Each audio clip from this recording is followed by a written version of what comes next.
Taking Ezra's logic to its conclusion, if Canada is the only ethical oil, how long will it last? And then, what do we do? Go to the next most ethical oil? Ad infinitum? Until we're buying from Sudan? There's 170 billion barrels of oil recoverable in the oil sands. At current rates of production, that's 300 years. If we triple it, that's a century. But there's actually 1.7 trillion barrels in place. So if technology improves or even the price goes up, there may be even more oil that's accessible. Now, we're selling 1.4 million barrels a day to the Americans. That sounds like a lot, but every day, 85 million barrels of oil are bought or sold in the world. It's just a drop. So even if we were to triple oil sands production to 5 million barrels a day, which I think we should, that's not going to put the Saudis out of the market. That's not going to put these other countries on the market. We simply don't have enough oil to crowd the Saudis out. They'll always be producing. What I want to do is take away as much market share as we can. Right now we're taking $100 million a day away from them. If we could take 200, 300 million bucks a day away from them, not only will it make this country a lot better place, but it'll make those other countries less rich.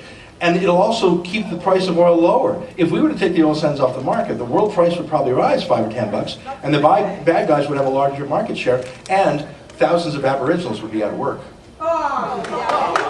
It seems the audience is more interested in asking questions of Ezra than Ben.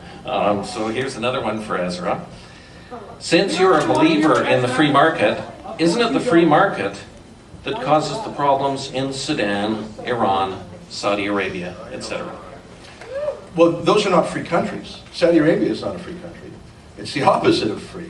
I'm not even allowed in there because my Holocaust-denying friends, I'm a Jew, so I'm not allowed in Saudi Arabia. Sudan is not a free country. They have no freedoms. They have neither political freedom, nor freedom of religion, nor free speech.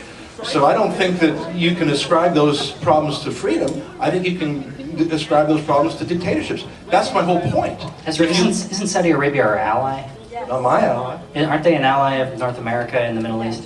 I don't regard them as an ally. In fact, in my book, Ben, which I know you've read, thank you very much, I propose, in fact, I criticize the fact that the United States provides defense protection for them. The United States spends $50 billion a year defending the Persian Gulf, and the only things of value exported from the Persian Gulf are terrorism and oil. And if you divide the $50 billion by the amount of oil imported to the United States, it works out to a $54 a barrel subsidy. I say end that. Ben, you and I can agree. Let's end that U.S. military subsidy to the Persian Gulf. Bring that money, bring the boys home. Okay. Here's the next question. If you knew that cities in Denmark were living successfully with solar power and storage plants, and were being proactive leaders in green energy, would you be open to Canada following in their footsteps? There's no direct question. I'm assuming it will be to Ezra, and then we'll give a rebuttal to Ben. I just assumed it was for me. Okay, well, I dispute the premise of the question. I don't believe that there are electric planes anywhere in the world. I don't believe that there are electric cars anywhere. Solar power. Well, I've seen windmills in continents all over the world, and all windmills. Solar in the sun. It's hard to win. Okay, well, solar power doesn't work for airplanes. Solar power doesn't work for cars. Okay, what if?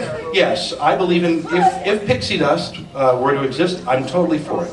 When the lithium crystals are invented, I'm totally for it. But this is my point: is until that is a practical economic reality, I think it's just something for a science fiction convention. I mean, when we have a practical, your Honda Civic that was retooled, Ben, when that is $11,000 instead of the Chevy Volt's $41,000, when it's $11,000, and when that internal combustion engine isn't inside it anymore, hey, I'm on side with that. Ben, I'm not for oil's sake. I want to get to that successor energy source. I really do, Ben. I don't give a damn about oil. But I'm just saying that the other alternatives right now are dreams, Ben. And I want to live in the real world, not fantasy world. Okay, Ezra's had a lot to say since the break, so I think we should open up for Ben to have a chance to respond to some of the things Ezra said. Well, with all respect to the comment about dilithium crystals, obviously you haven't watched Star Trek Episode 6, because dilithium comes from mines run by slaves, and that would not be an ethical source of energy. Touche. You know, Thank you. Ezra's right. There are some things that are very difficult to replace, like air travel. We don't have a good solution right now. There are cleaner fuels that are made out of biofuel that are more expensive. There's problems with that too. They also release CO2, but they're at least less dirty. So there are some incremental changes that could be made immediately in all areas. But there are some also very easy things to do something about. It comes back to this regulation thing again. It doesn't even need subsidies like you were talking about. Should we have gotten rid of DDT? I think so. Should we have gotten rid of a number of dangerous chemicals that we've banned over the years? Of course we should have. So why does the same logic not apply to this one? Well, it's because there's a lot of money involved. And there's a lot of people with a lot of power who make a lot of money off of it. I mean, we talked a lot about the jobs in Alberta. What about the vast majority of that money that's going to big companies? This money isn't coming back to your average Canadian. I mean, yes, there's jobs that pay good money, absolutely. But the vast majority of the profits that are being made are being pulled out by giant multinational corporations who are the very same companies who are doing business in the majority of the countries you talked about, other than perhaps Saudi Arabia.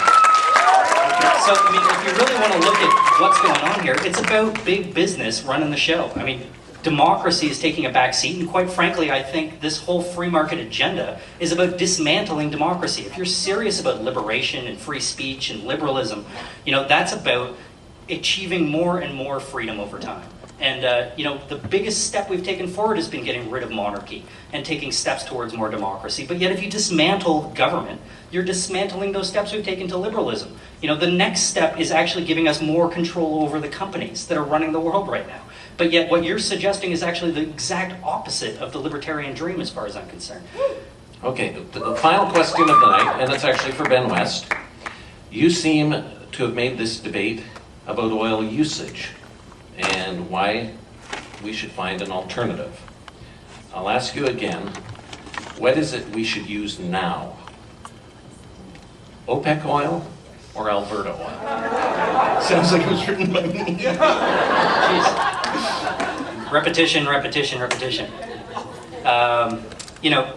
I've answered this question over and over again. I guess it makes sense to end it in that place. If I took Ezra's trick, I just wouldn't answer the question and I'd talk about whatever I want. But instead, I'll try to honestly answer the question. And Ezra, I think, actually did a good job of highlighting it. It doesn't make a difference. They're going to continue to sell every last drop of oil that they've got. The amount that we have right now can do nothing to reduce the amount of oil that Saudi Arabia sells. Whether you go to the gas station today, you're buying a blended gasoline 9 times out of 10 that's coming from a whole variety of different places. So, to say that, should we buy it from here or should we buy it from there? We need to get rid of the market for oil. If we're trying to do something about the human rights abuses overseas, we need to aggressively be getting rid of the demand. And we can do that if we start today to actually move in the right directions. The technology exists. Like I said, the very first car that was ever produced ran on electricity. The technology exists.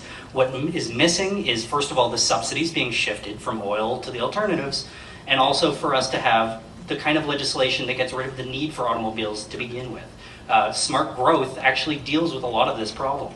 And as the housing stock turns over, as the existing stock of cars turns over, as the existing stock of power plants turns over in the next 30 some odd years, we have the opportunity to either replace that with stuff that takes us in the wrong direction or replace it with stuff that takes us in the right direction. We can either build homes that sprawl or we can build smart growth communities. We can either invest in highways or we can invest in public transit. We can either invest in automobiles that continue to run on petroleum. And by the way, when the automobile industry collapsed, that was a huge opportunity.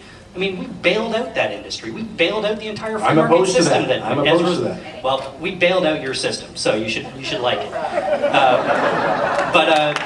At the end of the day, that system didn't work, and we had an opportunity to reinvent it, and I think we actually missed a huge opportunity. But the opportunity's not gone entirely because every single day we continue to make choices about what sorts of policies we support. It's not about what gas you buy, it's about what policies you support. That's the nature of democracy. Okay.